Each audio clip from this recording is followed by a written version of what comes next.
La 4G Batelma vous présente Ny vaovao. Décortiqueuse, motoculteur, scie à chaîne, groupe électrogène, motopompe, Batimax.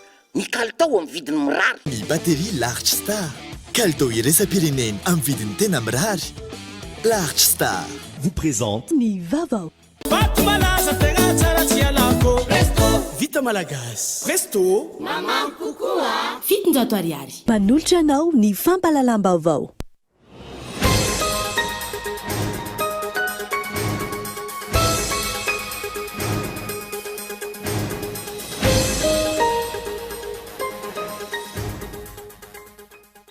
Mampiavaka ny lanonana ara-miaramila natao teny Ivato tamin'ity androany ity ny fanolorana marbona pirenena d'unité à de Grand Croix de deuxième classe ho an'ny général Richard Ravalomanana. Ankoatr'izay 7 ireo zandary nahazo medaly ary 10 no nahazo fisondrotana galona. Gouvernemanta amaolana amin'ny vidim-piainana sy ny fahasahiranana no andrasan'ny vahoaka malagasy amin'izao fanovana ireo mpikambana ao anatin'ny gouvernemanta izao. Yankina amin'ny fanohizan'ny filony asa izay kasainy ho atao ireo mpikambana avaovao ireo. Fiarabe misy 5 no azon'ny commune Antananarivo renivohitra entina anamafisana ny fampandrosoana ny tanàna ao anatin'ny tetika asa produire iarahana amin'ny ministeran'ny fanajariana an-tany sy ny asa vaventy. Androany natolotra ara-pomba ofisialy ny iray ary andrasana afaka 3 volana ny 4 ambiny. Fanorenana tsara dalàna maro no hita tao amin'ny commune Mbalavao distrikana Tsimdrano nandritra ny fitsidiana izay nataony teo anivon'ny ministeran'ny fanajariana an-tany sy ny asa vaventy. Eo amin'ny maresaka iraisam-pirenena any Frantsa andoavam-bola manomboka amin'ny volana oktobra izao ny test PCR any an-toerana. Isiny andiany 7 amin'ny tsindro no ho an'ireo olona marefo mialohan'ny fidiran'ny mpianatra. Ny andidin'ireo vetrany.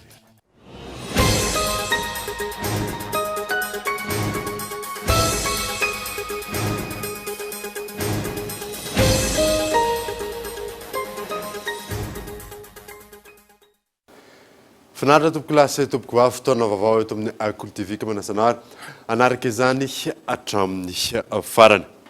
Nanapotsika ny vaovao dia nampiavaka ny lalonana ara-miaramila natao teny Ivato tamin'ity androany ity fanolorana marbona pirenena d'unité de Grand Croix de deuxième classe ho an'ny général Richard Ravalomanana ilarana efso. Nasandratry ny filohan'ny Républicain Andry Rajoelina ho amin'ny laharam-boninahitra Grand Croix de deuxième classe de l'ordre national malagasy ny général Ravalomanana Richard, sekretera-panjakana eo anivon'ny ministeran'ny fiarovam-pirenena miadidin'ny zandarmerie pirenena. Raha ny asa 40 taona sy 4 bolana tao anatin'ny zandarmerie pirenena.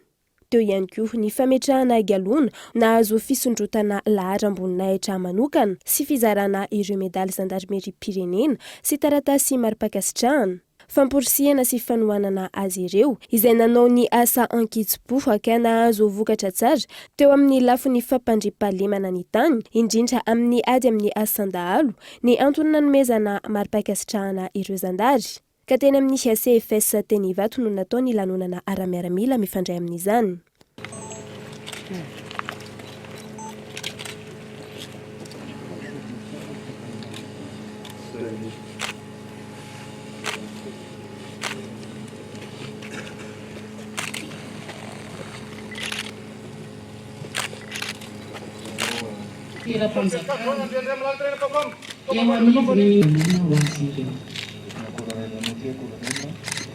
Marky ny fakasitrahana sy ny ezaka izay vitanao teo amin'ny fandriampahalemana sy indrindra ny fisamborana amin'ny rojolaza fahavalo ny vahoaka sy fahavalo-pirenena. Ataovy hatrany ezaka mba ho modely eo anivon'ny zandarmerie pirenena ianao mba ho taratry ny ezaka izay ho atao hoentina ampandriampahalemana any Nosy sy Madagasikara. Ilaina ny fankairezana sy fanolorana valosoa hoy ny filohan'ny Repoblika ny ezaka ataon'ireo zandary manao ny aintsy ho zavatra amin'ny fampandrinan'ny fandriampahalemana. Na izany aza nampatsahivan'ny filoha fa manana adidy sy andraikitra lehibe amin'ny fiarovana ny fiandrianam-pirenena ny filohan'ny malagasy. Dia mifono adidy sy andraikitra lehibe eto amin'ny firenena ny fanoloran-tenanareo satria dia adidy masina sy mavesatra ary anisan'izany ny fifehezan-teny ny fifanajana ny fikalahiny fa indrindrindrindra ny fitiavan-tanindrazana koa amin'ny filanonana ity noa hitondrana sy anehoana fakasitrahana feno ary famporisihana ho anareo zandary izay ananatanteraka ny asanareo amin'ny kitsifoa amin'ny famirenana ny fandripahalemana sy ny fikandrona ny filaminana eto amin'ny tany Madagasikara. Nambaran'ny sekretera-mpanjakana miadidin'ny zandarmeria na ny ZEG fa sambany tamin'ny tantarany foloalinda malagasy no nisy fankasitrahana ireo zandary toy izao amin'ny ezaka izay nataony. Sambany araky ny lazaina teo tato amin'ny tantaran'ny zandarmeria Pirenena ary amin'ny foloalinda amin'ny akapobe mihitsy no nisy lanonana toy izao dia ny fanomezana ny meday zay namena teo dia ny eo koa ny fampiakarana galona zany tokony teo frantsay izy mampazava azy à titre exceptionnel mbola tsy nisy an'izany mihitsy tato amin'ny foloalinda raha tsy hoe anga nodimandry le olona toy ny fifandonana tamina dahalo dia misy ny fampiakarana à titre posthume ny galona. Notsindrin'ny ministry ny fiarovam-pirenena fa tsy ho foana mandrakizay ny zandarmeria na eo aza ireo zandary sasany izay manao tsy mety. Kosa ny fisian'izy ireo akory tsy hanaratsiana velively ny zandarmeria fa ny zandarmeria dia anatin'ny foloalinda ary tsy ho foana velively satria foloalinda ny zandary. Io saina mikopakopaka eo alohantsika io dia mampatsiahatra any fa manana didy ny foloalinda eo amin'ny fiarovana ny fandriampahalemana, eo amin'ny fiarovana ny fahaleovantena Madagasikara, eo amin'ny fiarovana ny rafitra rehetra ma Repoblika Madagasikara ary anisan'izany ny filohan'ny Repoblika Madagasikara. Amin'izao fanolorana mari-pakasitrahana amin'ny lahatra amboninahitra Grand Croix de 2e classe de l'ordre national malagasy ny général Richard Ravalomanana, sekretera-mpanjakana miadidin'ny zandarmeria Pirenena. Azo everina fa tsy ho isan'ireo mpikambana ao anatin'ny gouvernemanta vaovao izay mbola miandry fanendrena intsony ny tenany. Izay mahakasika an'iny fa gouvernemanta amany olana amin'ny vidim-piainana sy ny fahasahiranana no andrasan'ny vahoaka malagasy amin'izao fanovana ireo mpikambana ao anatin'ny gouvernemanta izao ny andidin'izay zay entin'ny Henri Florio. Ny andro ny omaly no nanapa-kevitra ny filohan'ny Repoblikan'i Madagasikara Rajoelina Andry sy ny Premier ministre Ntsay Christian fa tapitra ny fotoam-piasan'ireo ministra rehetra mpikambana ao anatin'ny gouvernemanta. Asa fampandehanandraharaha andavanandro sisa no ataon'ireo ministra ireo amin'izao fotoana izao, mandra-pahanendry indray ireo ministra vaovao handrafitra ny gouvernemanta izay. Isan'ny fanontaniana napetraky ny mpanara-baovao amin'izao fotoana izao ny hoe iza avy ireo ministra ho voatazana amin'ny toerany ka hanohy ny asa iarahany amin'ny filoham-pirenena amin'ny fanatanterahana ny velirano ny fanaovan'ny filota amin'ny vahoaka malagasy. Fanontaniana mipetraka ihany koa ny hoe hanana fahasahina goavana ve ny filoha ka hanesitra ireo ministra zay hitany vahoaka fa tsy naompy tamin'ny fanatanterahana ny asa, andrasana ny toy ny raharaha ho etrany ny mpanara-baovao. Nanamafy ireo solombavambahoaka nanaovana fanadihadiana fa ministra hamaha ny fahasahiran'ny vahoaka amin'izao fotoana izao no andrasana amin'ny gouvernemanta vaovao. Latsaka ankaterena ny vahoaka malagasy amin'izao fotoana izao, manoloana ny fidangany ny vidim-piainana sy ny tsy fananan'asa ary ny lafiny ara-tsosialy. Mahasolombavambahoaka anay zany ny tena andrasan'ny vahoaka dia ny lafin'ny fandriampahalemana izay ampijaly ny vahoaka, ny lafin'ny vidim-piainana, ambony be ny vidim-piainana mijalina, tena sahirana ny vahoaka, ny lafin'ny fahasalamana, tsy maimaimpona ny fitsaboana ary tsy ampy ny mpitsabo, eo ihany koa ny lafin'ny fampianarana, indrindrandrindra ny lafin'ny fananan'asa. Betsaka ny tanora tsy anasa, eo ihany koa ny very asa. Izay zany ny isan'ny lahara-pahamehana tokony hojeren'ny filoham-pirenena amin'ny fametrahana membre ny gouvernemanta vaovao. Hampihena fa sarotro be ma zany ny resaka hoe tonga dia hoe hijanona tsy hisy ny fijaliana eto amintsika sarotro be fa mba hampihena reo zavatra tsy mety amin'ny fiainan'ny vahoaka reo mba hitenenany mba tsy hisiany hoe aha nona ny vahoaka hoe tsika Antananarivo aty na Mosare ny vahoaka hoe gn'aminay agny na tsy mianatra ny mpianatra na marary tsisy mpisavogny ny vahoaka malagasy dia dikan'izay zany équipe efficace, équipe dynamique, équipe compétente, équipe manana traikefa tena matotro mihitsy haroso hijerena malakilaky ny tombotsoan'ny vahoaka malagasy mba hialantsika malakilaky amin'ity resaka fahantrana ty. Efa nampoizina ihany izao fanaplan-kevitra goavana amin'ny fandravanany gouvernementa izao taoriny ny tafa ny fanaovan'ny filoha tamin'ny vahoaka malagasy ny alady lasa teo tamin'ny fahitalavim-pirenena. Nahitsy ny filazan'ny filoha tamin'izany fa maro ny ministra no tsy maharaka ny hafainganam-pandeha takiny ny fitondrana amin'izao fotoana izao ka mendrika hosoloana. Tsy ny filoham-pirenena irery ihany no mahatsapa izany fa ao ihany koa ny vahoaka malagasy izay velon-taraina manoloana ny fahasairana sy ny fikatsoan'ny fampandenan-draharaha maro samihafa. Haingana ny fanapan-kevitra ny filoha raha toa ka 3 andro mondra taoriny ny fanambarana izay nataony no efa nirosoana sady ny fampitsarana ny asan'ireo ministra rehetra.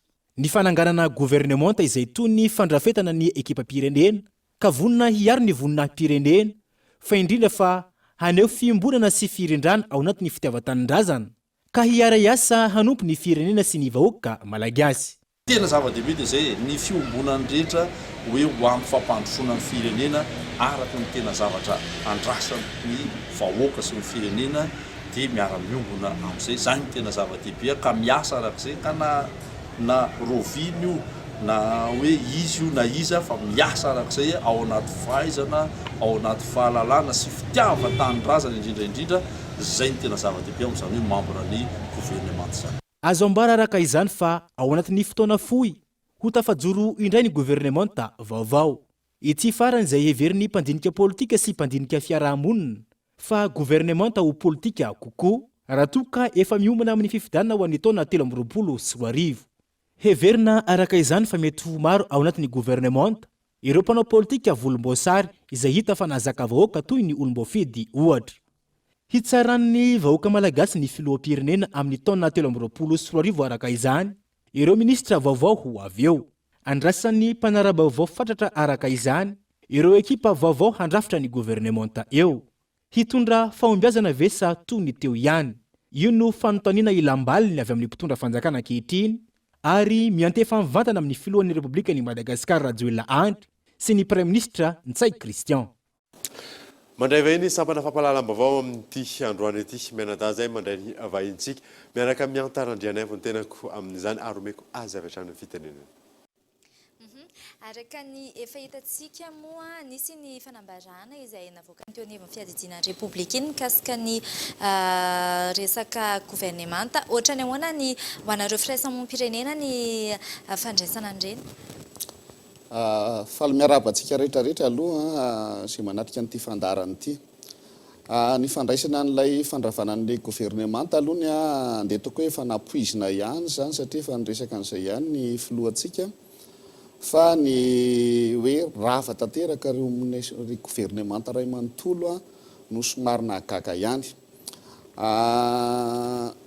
Maninona no efa napoizina le izy satria ny antony dia hita kosa aloha fa raha ny tondro na ara-ekonomika na ara-tsosialy na ara-pitantanana na enina ny ara-politika ara dia hitanao hoe tsy nisy fivoarana andritra n'ity fitondrany ity ary vao mainka ny totongana azy ny akamaroany ireo tondro rehetrarehetra eo zany ary hita mihitsy hoe misy fiatraikany any amin'ny fiainan'ny vahoaka sy ny olom-pirenena le izy satria be dia be ny olona ny asahirana ary ny mafy kokoa ny elanelana eo amin'ireo olona lasa ny asahirana maro sy ny vitsy mahazo tombotsoa manokana zany dia raha izay le resaka hoe performance zay zany dia rariny dia rariny raha misy ny fandravana na hoe fanivana ny gouvernementa.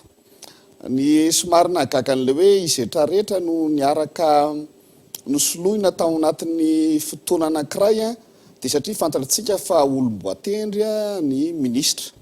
Zany hoe tsy tena misy zany fotoana ametrahana azy ohatrany hoe ny olom-boafidy hoe tsy maintsy eto nareo ny rafa fa tokony nisy fanaraha-maso natao foana zany de efa nesorona meloa zay fantatra hoe tsy mahavaly an'lay filana sy manome vokatra tsara atao amin'ny fanantanterahana ny andraikiny dia izay fotsiny zany somary mahagaga fa raha hoe mitombona ve sa tsy mitombona raha ny fiatraika ny fahasairana sy ny tsy fisiny fahombiazana zany teo amin'ny fanantanterahana ny andraikitra dia izay aty amin'ny firaisamonim-pirenena mahita hoe tsara ny manisy fanivana amin'ny fomba fitatahana ny firenena indrindrandrindra zany ny fananana ekipa vonina ny anao fitantanana mangarahara manao tamberina andraikitra manday mampandray anjara ny mpiantsehatra sy ny olo-pirenena amin'ny fanapaha-kevitra entina mampandroso ny firenena araka an'izay nambaranao zay inona zany le tena andrasana amin'ny gouvernemanta vaovao eo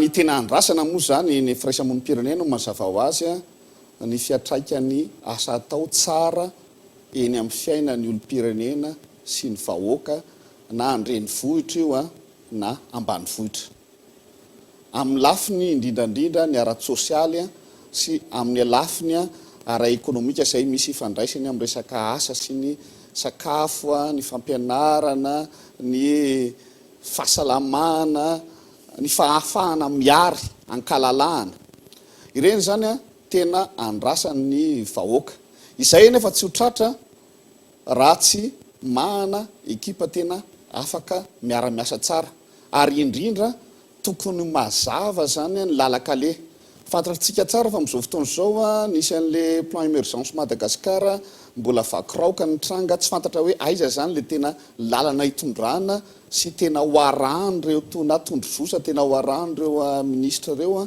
de tokony atao mazava amin'izay raha gouvernemanta vaovao ve nefa manoloana ny resaka covid-19 izay nisy fiatraikany nampisy fiatraikany lafiny sosialy sy ny toe-karena tsy atahorana ihany ve hoe hitovy ihany satria le tena olana ihany koa amin'izao fotoana izao mbola tsy tafavoakytsika indrindra manoloan'izao valanaretin'izao ny faneho-kevitra le valanaretina mantsiny zavatra mitranga amin'ny firenena rehetrarehetra io zany ny mpitarika na ianao mpitarika gouvernemanta anankiray raha ohatra ka ny contrainte andeha ataoko hoe ny sakatsakana ny zavatra misy no anaovana ny refy dia ahita foana karazana contrainte ny technicienne anankiray rehefa tsika covid-19 de mety misy zavatra hafa fa io ny vokatra foana ianao matona mena fanapaha-ke manamena andraikitra hitantana ministera anankiray na inona contrainte eo de tokony manana ianao ny fahaiza-manao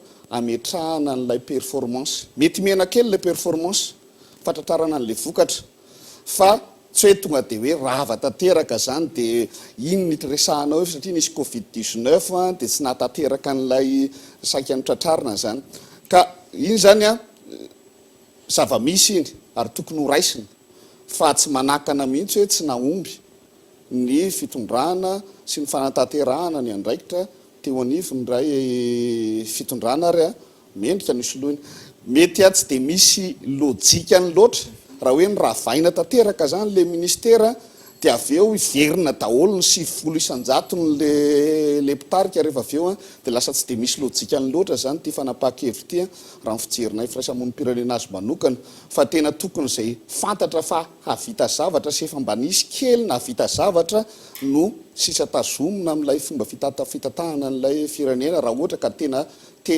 hanova zavatra zany ao anatin'ny fotoana fohy ary tokony atao aingana le izy satria fantatritsika zany fa eo anivon'ny fanoloana eny anivon'ireny ministera reny zao vo nivoaka le fanapaha-kevitra omaly de efa manomboka amin'ny ravoravo tantanana daholo ny mpanantanteraka rehetrarehetra ao ambaniny rehetrarehetra dia mandra-panendry an'ilay ministra vaovao indray de mbola miravoravo tanana indray satria mbola tsy maintsy otra rehefa miova le ekipa de tsy maintsy hisy fotoana indray hanovanan'ireo ekipa mpanantanteraka isan-karazany ary nindray raha mety tonga hatrany amin'ny faritra mihitsy lay fanovana mipetraka dia mila fanapaha-kevitra aingana mila fanapaha-kevitra ihany koa nefany matotra say amin'ilay fanalana zay fantatra hoe tsy nanome vokatra tsara ary hita fa tsy hanome vokatra tsara io moa zany efa misy ihany ny ministera zany hitanao hoe mba nanova fomba fiasa tsaratsara kokoa ataoko hoe manao fanapaha-kevitra mangarahara kokoa miezaka ny manao zavatra mampandray anjara kokoa fa mbola tsisy fiatraikany tany amin'le vokatra le izy dia nefa le vokatra ny tena andraisany olom-pirenena sy ny vahoaka hoe ahoana ny fiatraikany fanapa-kevitra noraisina sy fanatsarana ny raisiny io a amin'ny fiainako andavanandro zao tena miakatra daholo ny vidinentana ry isan'ny mety hoe natonga ny filohantsika sy ny nandrava n'ilay gouvernement zay fahasairana ny vahoaka zay miena dia miena ny fametrahana ny mangarahara eo anivon'ireny fitatahana isan-karazany reny ahoana ny ahafahana mametraka an'izay ao anatin'ny fotoana fohy tena mila fahasahiana zany le izy ary mila tarika ara-politika matanjaka. Feno izay fanazavana mikasika ny fanovana gouvernemanta izay teny kely fotsiny nisy an'ilay fametrahana ofisialy ny 23e région inona ihany koa ny tena andrasana ao anatin'izay? Ireny moa zany paikady ataon'ny faritra mba ahafahany misitraka n'ilay tombondahany amin'le hoe faritra manokana dia misy fametrahana ireo fotodrafitrasa zay mety hoe tokony ho an'iny faritra iny ny teti-bola manokana ho an'ilay faritra. Ny zavatra tena andrasana nefa na faritra vaovao io na faritra taloha dia ny fametrahana foana an'ilay tamberina ndraikitra eo anivon'ireo mpitondra rehetra isan'ambaratongany manoloana ny fampiasana ny fahefana sy ny fampiasana an'ireo entimanana entina mpandrosoana ny faritra indrindrandrindra zany fa amin'izao fotoana zao ireo gouvernemora zay mitarika ny faritra dia mbola tsy olom-boafidy zany hoe mbola tsy mahana légitimité manoloana ny olom-pirenena zay taritiny eny anivon'ireny faritra reny araka tena tokony ho mafy ny fomba fandraisany fanapa-kevitra mampandray anjara ny olom-pirenena sy ny mpiatsetra ny fotony ary tokony ho mafy ny fametrahana ny mangarahara amin'ny fampiasana an'ireo entimahana sy ny fahefana zay anany ary tokony ho mafy ny fametrahana ny tsirika sy ny fizohina ny fanatanterany andraikiny ataony fanjakana fohibe amin'ireny faritra izay taritiny olona mbola tsy nametrahany olom-pirenena fitokisana tamin'ny alalan'ny fifidianana ireny. Efeny izay fanazavana izay ankasitrahany ianao nanaiky ny vahiny tato anatin'ny fampahalalam-baovao.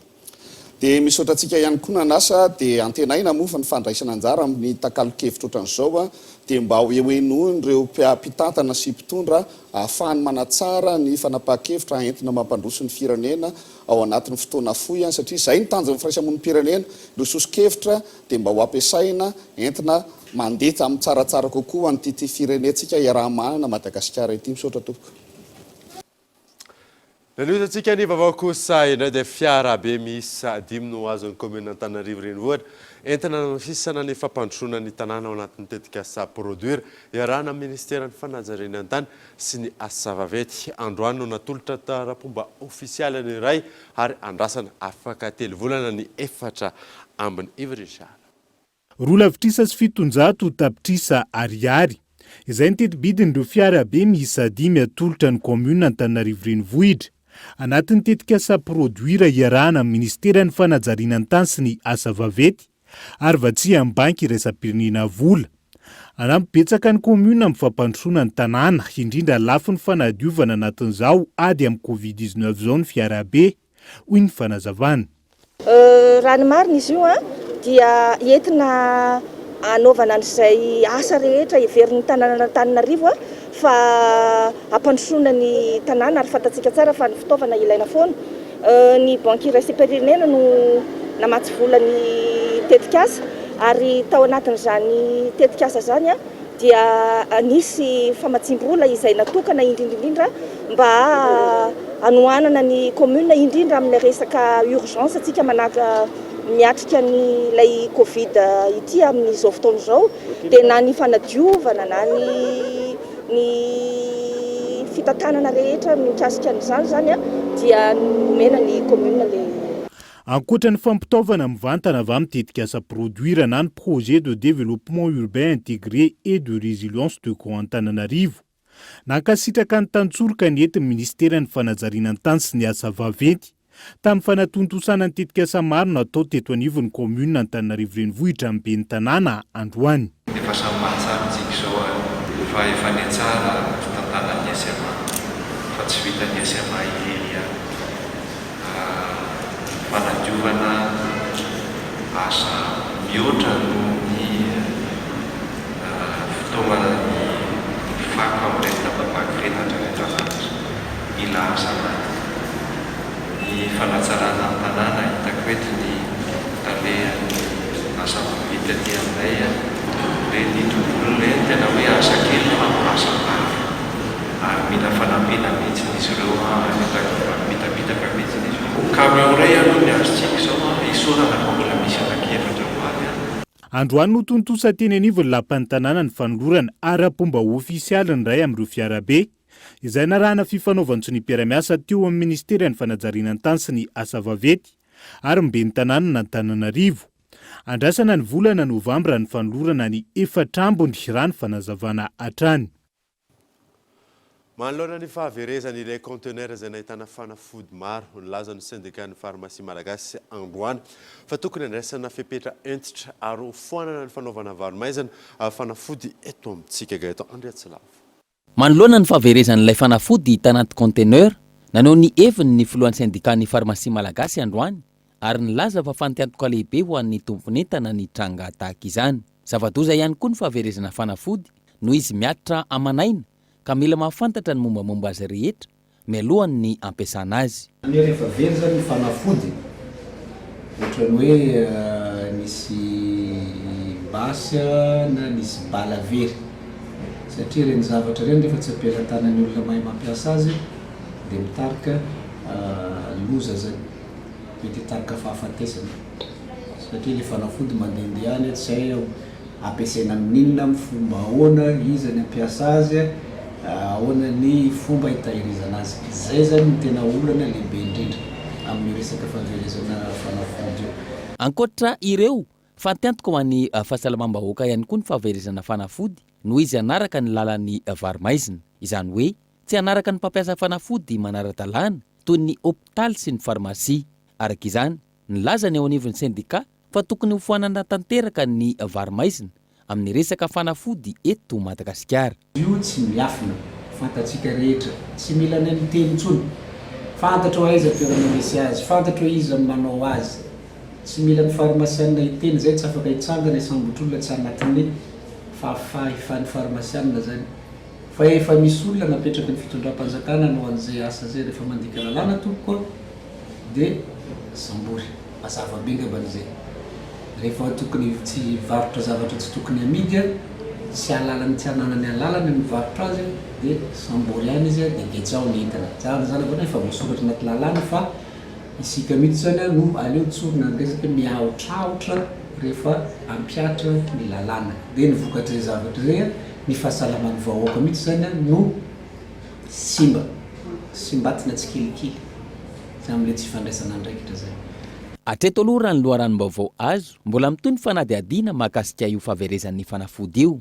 Na izany azy tokony hisy ny fanaraha-maso sy ny fitsirihana amin'ireny toerana ahitana mpanao varomaizina ireny izay efa tsy miafina intsony amin'ny besin'ny maro.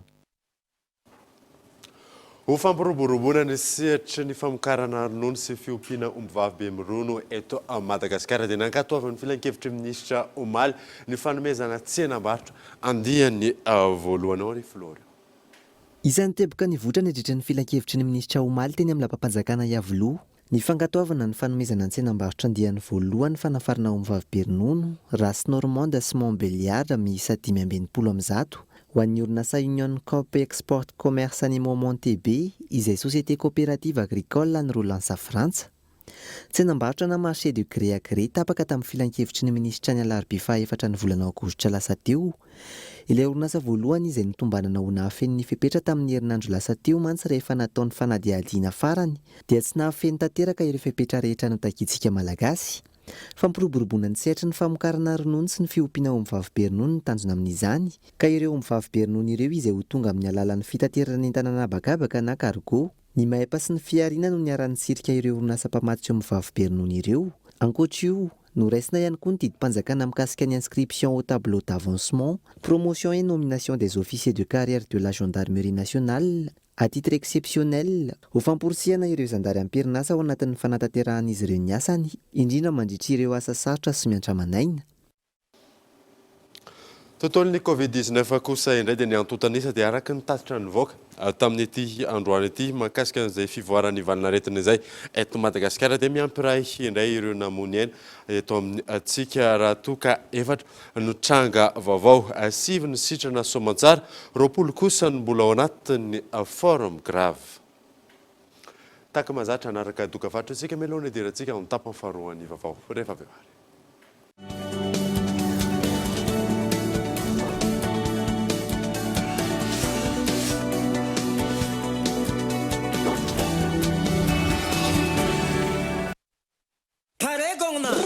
Wawa Production et Telma vous présente Festival Somaro 8e édition ce 25 au 29 août 2021 à Noussibé. Au programme, carnaval dans la ville de Noussibé, soirée VIP avec Wawa, diverses animations sportives, course lacan, football, marathon, morin, élection Miss et Mister Somaro et spectacle avec Raven, Naël, Tina, Tax, Tesso, Zanjamed, Rijad, Jalto, Jorshi, Rootsbull, Zangarata, Bastalayon, Mad Max, Ambunj, Big MG, Stéphanie, Oulmaza, Neil Clément, Goulam, Inosbi et Wawa. Et cette année, Summertime à la plage Madirke et showcase coloré avec Diocèse. Sponsor, Envoul et THB.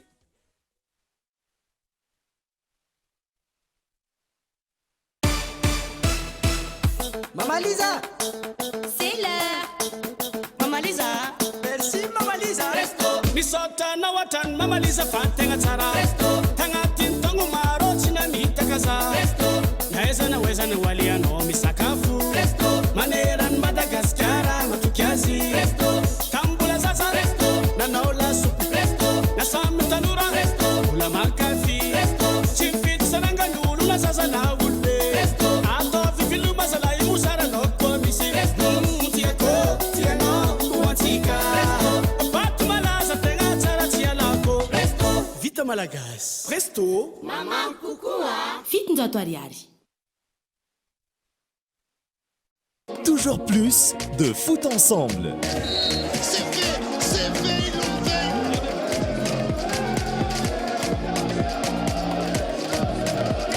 Voilà, on a l'épilogue de notre saison. Le meilleur du football européen revient à partir du 8 août sur les chaînes Canal Plus Sport. Réabonnez-vous en avance et profitez immédiatement de vos chaînes bonus avec la nouvelle semaine généreuse. Les bouquets Canal Plus. Pour toutes vos installations et équipements, choisissez une marque avec certification aux normes et qualité imposée par le marché mondial. D'origine espagnole, Solera vous propose une large gamme pour toutes les catégories. Des produits soucieux de votre protection, à la fois robustes et faciles à installer, avec des composants conçus avec précision. Vous aussi, choisissez le spécialiste garanti en électricité, choisissez Solera. D'origine espagnole, représentant exclusif Batimax. Batimax, la qualité au meilleur prix.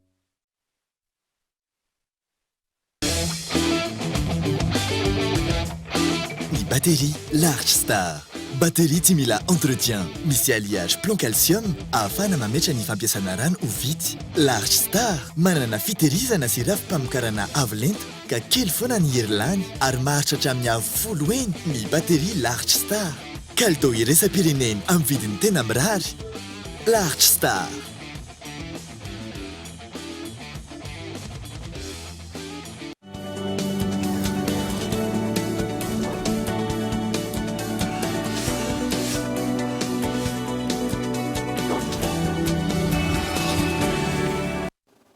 Misy ny tapany vaovao isika dia fanondrenana tsy ara-dalàna maro no hita tao amin'ny commune Ambalavao district Atsimondrano nandritra ny fidirana izay tanterahana teo anivon'ny ministera ny fanazarenantany sy ny asa vaventy iona saina.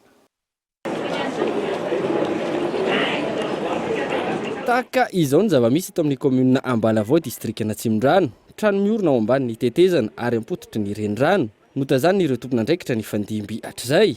Maro ny loza mety hitranga manoloana izao fanoriana tsy ara-dalàna izao, antony tonga ny ministera ny fanazarinany tany sy ny asa vaventy nandray ny andraikitra. Izay zavatra izay nefa misy fiantraikany vantana amin'ny ilay fotodrafitrasa mety mieritreritra ilay olona hoe tsisy dikany zay satria raha mijery zany tsika amin'ny tsy fahitrombitsy eo amin'ilay atao hoe culé mihitsy no mipetraka amin'ny fahatra. Dia rehefa mipetraka eo dia mazava ho azy fa lo daholo zany io tany rehetrarehetra io dia misy fiantraikany vantana amin'ilay culé-ny po. mety eritreretiny olona zavatra maivana zay efa misy impact angeza be mihitsy dia androany zany zay miara-midina amin'ny be ny tanàna andray ny fepetra rehetra ny analana aloha voalohany indrindra ny olona zay manorina ato ambany ny pont fa de maro tokoa ny camion teo zao tsika nahita fa tao anatiny ataontsika hoe fefakadiny fa efa nisy camion hatrany amin'ny valo mahery ny 10 tonnes 15 tonnes daholo a tondra fasika teto ka androany zany a dia ho apetraka mihitsy a ny PV zay mandrara ny camion rehetra mihoatra ny 10 tonnes ka maka vato sy fasika atanatin'ny commune Tsiafa sy Ambalavao. Nomenina fe-potoana ireo olona mipetraka amin'ireto trano voakasika ireto ahafahan'izy ireo mifindra ary nanamafy ny ben'ny tanàna fa tsy ara-dalàna izy ireo. Andraisana fepetra ihany koa ireo fiara-pitondra vato sy fasika mihoatra ny vesatra zaka ny tetezana. Tsy misy manana reto satria mazava ho azy le tany ange tsy tany anazy fa digy le izy dia efa niainan'ireo hatramin'izay le izy dia ohatran'ny hoe lasa mandeha ho azy fotsiny le izy dia ny fanasorana zany manomboka izao fa zany hoe mba tsy atao maratra le olona amin'ny fanalana azy fa alefa tsikelikely amin'ny fitenenana sy mety hitadiavana vahoanana ihany koa izy amin'izay mety hoe hanampiana azy. Mikasika ny camion le lalana moa zany manala sala ho anay satria le lalana route interprovinciale fa tsy route communale dia somary sairana kely ny commune zany ao anatin'ilay izy hoe iza ny tokony mandray fepetra ao anatin'izay hoe route interprovinciale zay anao sensibilisation zay dia après hiara-iasa amin'ny gendarmerie nationale amin'ny mety ho fanazazina raha sanatrika mbola misy miopefy ao aorian'ny fanorona sy fampianarana an'ilay olona. Itony fijerena ireo fandroena tsy ara-dalàna manamorona ny lalam-pirenena eto Analamanga mba hananana fotodrafitrasa maharitra sy mendrika ho ny tompona andraikitra eo anivon'ny ministera ny fanajariana ny tany sy ny asa zava-maintiny. Tsy voatery andrasana ireo mpampiasa vola mivantana avy any ivelan'ny fampivelarana industria eto Madagasikara. Isan'ny vahaolana narosiny ireo manampahaizana momba ny toe-karena ny fahafahany isam-batan'olona mandrotraka apetra bola ivy Richard. Tafiakatra $7.7 ny fampiasam-bola nataon'ireo firenendehibe taty Afrika mahakasika ny fametrahana indostria taona 2012. Isanazy tombony manokana tamin'izay Madagasikara tamin'ny alalan'ny fiarah-miasa tamin'ny ONUD na ny Organisation des Nations Unies pour le Développement Industriel. Na izany na tsy izany, tsy voatery andrasan'ireo mpampiasa vola avy any ivelan'ny fampivelarana ny indostria malagasy. Ny heveriny mpitondra teto Madagasikara, mpitondra ny fandimby fa tsy hoe vao ihany akory, ny heveriny mpitondra teto Madagasikara ho zava-dehibe hoe fahaizana mitantana dia hoe mahazo fa matsimbola avy any ivelany be dia be foana. Nefa izay dia miteny fa hoe tsisy mpangataka tafavoaka tao anatina fahantrana izany. Dia izay ny toe-tsaina ampidirina ao an-tsain'ny olona hoe tsika tsy mangataka. Tena miasa tsika ny herim-batatsika dia raha hanampy izy dia andao ifampiraharaha. Eto Madagasikara misy processus de désindustrialisation anisan'ny miaingana indrindra. Novonoina ny Sotema, novonoina ny orinasa lehibe nisy mba natsangana président Ngatsika ka mba nanangana dia maty regny na novonoina mihitsy dia natombaka ny entana avy any ivelany dia natombaka eka amin'ny tsena dia tsy mieritreritra ny amokatra intsony tsika, tsy mieritreritra ny industria intsony fa anjifa mifikatry ny any ivelany.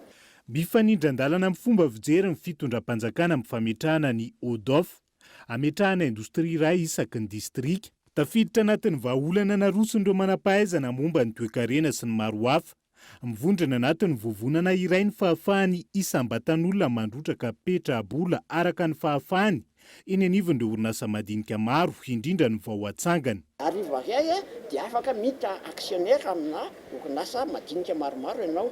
Raha mahita zany zay olona 100 mandoa ariva iray dia efa 100,000 ariary zay. Inona ny vitan'izay avitanay mampiodina varotra kely anankiray anatin'ny iray andro zay.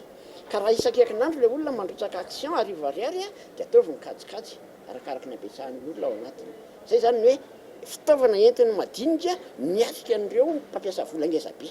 Zay zany tsy mila olona ngezabe zay ampiasa vola ato. Ary feranay mihitsy ary ny vola lehibe azo ampiasaina fa ny madinika no ampidirina atao be dia be.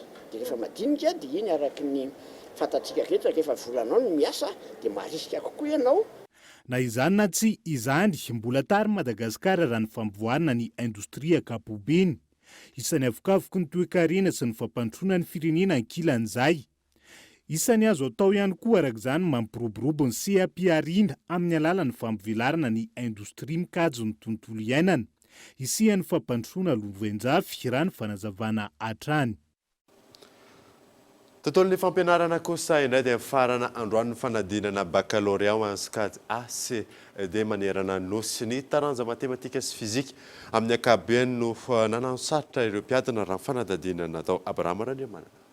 Ny taranja sciences naturelles nitolakandro teo namarana ny fanatanterahana ny fanadina-panjakana baccalauréat ho an'ny sokajy A ny D sy ny C manirana ny nosy raha ny fandaharaha-potoana napetraky ny tompona andraikitra. Amin'ny ankapobeny nizotra araka ny tokony ho izy ny fanadinana na teo aza ny fisian'ny valanaretina. Ny fanaraka tamin'ny zava-bita tany ampianarana ny laza adina raha ny nambaran'ireo mpiadina. Isan'ireo taranja nanahirana nandritra ny baka tamin'ity taon'ity ny taranja matematika sy fizika raha ny fanazavana. Fizika angamba dia zao ny hitako hoe tena sarotra teo tsy nampozina kely any fa tsy maintsy satria adinana lazaina hoe ataony any nampoziko tao le maty fizika isan'le zavatra ianarana any tonga dia tsy tafiditra azoazo manana antenaina ihany tsy dia sarotra fizika nisy fasarotana ihany satria tsy nisy équation mihitsy nefa reny fanarakaraka ihany no pronostika tany manana fanantenana mazava hoazy. Maro amin'ireo mpiadina no hisafidy ny ala sasatra ho arian'ny fanatanterahana ny fanadinana raha ny nambaran'izy ireo. Etsy ankilany raha mpitso no hifarana ny fanadina-panjakana baccalauréat ho an'ny sokajy L, ny sokajy S ary ny OSE ka ny taranja sciences économiques sociales no amaranana izany. Ito io amin'ny herinandro kosa ny fanatanterahana ny fanadinana ho an'ny baka teknika. Tsy aivina 30 andro ao arian'ny fahavitan'ny fanadinana no hivoaka farafatarany ny valin'ny fanadina-panjakana baccalauréat 2024. Ny votoatin'ny gazety mpiseho isan-kerinandro Madagasikara matin toy indray nentina aminao anatin'ity fanadadinana manaraka ity. Abraham Randriamanana. Force de sécurité dans les régions, multiplication réelle ou fictive des dérapages. Une lohateny lehibe entina Madagasikara matin hebdo larina fahafito sy roanjato an'ny mpamaky azy nivoaka ny 12 aogositra hatramin'ny 18 aogositra ho avy izao ao amin'ny pejy 2. Voalaza ao anatin'ity lahatsoratra ity ny mikasika ireo trangana tsy fanarahan-dalana misy amin'ny fitandronan'ny filaminana any amin'ny faritra toy ny raha tao Antsakabary. Isan'ireo trangana oraka teny anivon'ny fiarahamonina ny farany herinandro lasa teo ny mikasika ny zavanisy tao amin'ny tanàna Ambohibary distrikana Anjozorobe. Renim-pianakaviana iray ny voalaza ho namony any vokatra ny tifitra nataon'ny mpitandron'ny filaminana. Itsy ankilany namoaka fanambarana manazava ny zavantranga tany an-toerana ny teo anivon'ny Zandarmaria Pirenena. Nambaran'izy ireo amin'izany fa nisy ny fifampitifirana teo amin'ny tandron'ny filaminana sy ireo rola zanak'ilay renim-pianakaviana nandritra ny fitsoahan'izy ireo ka nahatonga ny tifitra nahazo ny reniny. Ireto farany izay voalaza ho praitsy komakoma tamin'ny delila kely. Manoloana ity tranga ity nisy ny iraka manokana avy amin'ny mpitandron'ny filaminana nalefa ny an-toerana anaramaso ny fizotra ny asa fampandriana fahalemana eo ihany koa ny jerenany marina momba ity tranga ity. Ankoatra izay hita anatin'ny gazety matin hebdo ihany koa ny mahakasika ny ampahan-dahatsoratra momba ny fandaharana lalino vokarin'ny sapana fampalalam-baovao ny Goul TV. Ritrano Ran'ny Kopa tojo fahasahiranana ny asa fivelomana manodidina. Izay no arahinao anatin'ny fandaharana ny alahady ho avy izao amin'ny 7 ariva. Amafisina kosa ny fandraisana andraikitra ireo RF2 eto Antananarivo ary ompanana amin'ny fanadiovana ny tanàna sy ny fandrindrana ny fiarahamonina izany hiona saina. Isan'ny rafitra iray manadio sy mikajy ny tanàna hadio lalandava ary misehatra isaky ny fokotany eto Antananarivo renivohitra ny RF2 na ny fikojana ny rano sy ny fidiovana. Hita nefa fa toa misy faniliana amin'ireo rafitra manao ny asa fanadiovana eto renivohitra ka niroso tamin'ny fametrana ny andraikitry ny tsiraray ny mpitantana. Fanekem-pitantanana io dia zava-dehibe amin'ny mba andraisan'ny andraikitra tanteraka amin'izay amin'ny asany alalany fa izy tanteraka amin'izay manomboka izao no tompona andraikitra amin'ny fanadiovana ny eny anivon'ny fokotany. Ary mitahaka ihany koa izany andraikitra ho an'ny commune urbaine Antananarivo amin'ny jerevana an'ireny asan'ny RF2 tsirairay avy manerana ny fokotany. Nisy ihany koa nandritra ity fiviliana ity ny sosikevitra ny voaka ny amin'ny fanovana RF2 o RF3 izay ho fikojana ny rano sy ny fidiovana ary ny fikolom-pahasalamana. Hodininina ny fanatanterana izany hoy ny tompona andraikitra. Ny anarany iny tanimboanjo izy tsika malagasy raha ohatra ka hita fa apety ny fampandrosoana ny asa indrindrandrindra raha ohatra apety amin'ny fampalalana ny mponina ny fanovana ny anarany mba hampisy fiatraikany amin'ny mponina ny fandraisana zay le anarana vaovao zay tsy manina efa voarain'ny tato amin'ny commune zay dia dinihana tsy ratsy sorohevitra voraisika raha ohatra ka mety. Ankoatra ny fanadiovana sy ny fidiovana, isany andraikitry ny RFD ihany koa ny fanabeazana ny olom-pirenena eny anivon'ny fokontany misy azy ireo.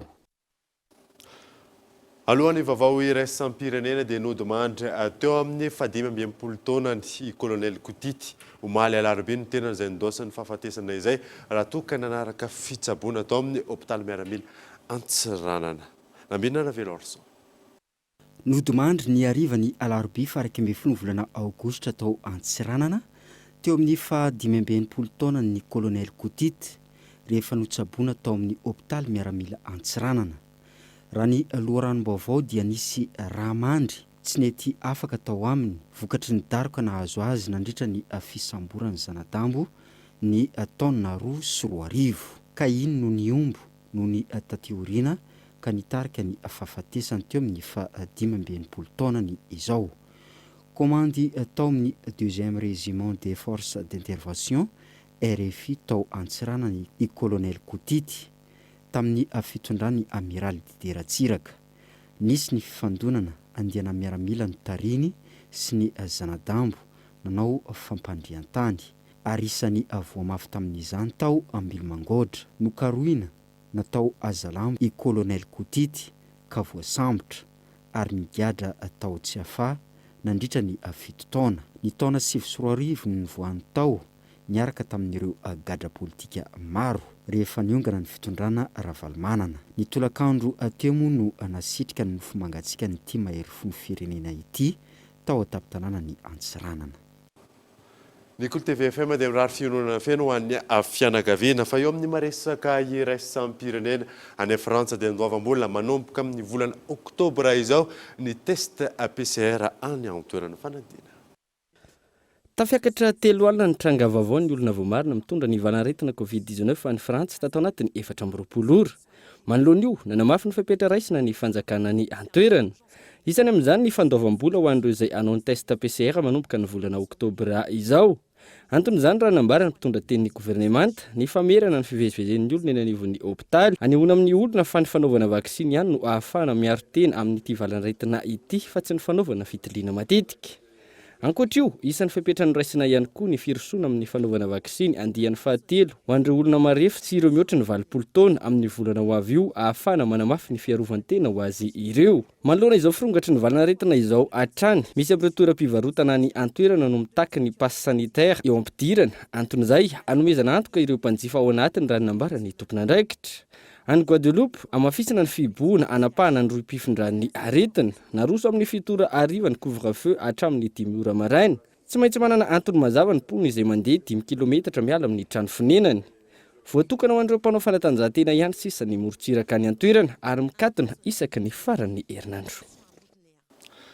Dia ny maresaka iraisam-pirenena manakatonao vaovao tamin'ity androany dia ankasitrana nanaraka izany soava tsara daholo tompoko.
Malagasy. Presto.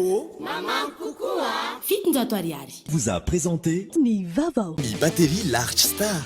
Kalitao iresa-pireneny amin'ny vidiny tena mirary. Large Star vous a présenté ny vaovao. Décortiqueuse, motoculteur, scie à chaîne, groupe électrogène, motopompe, Batimax, ny kalitao amin'ny vidiny mirary. La 4G by Telma vous a présenté ny vaovao.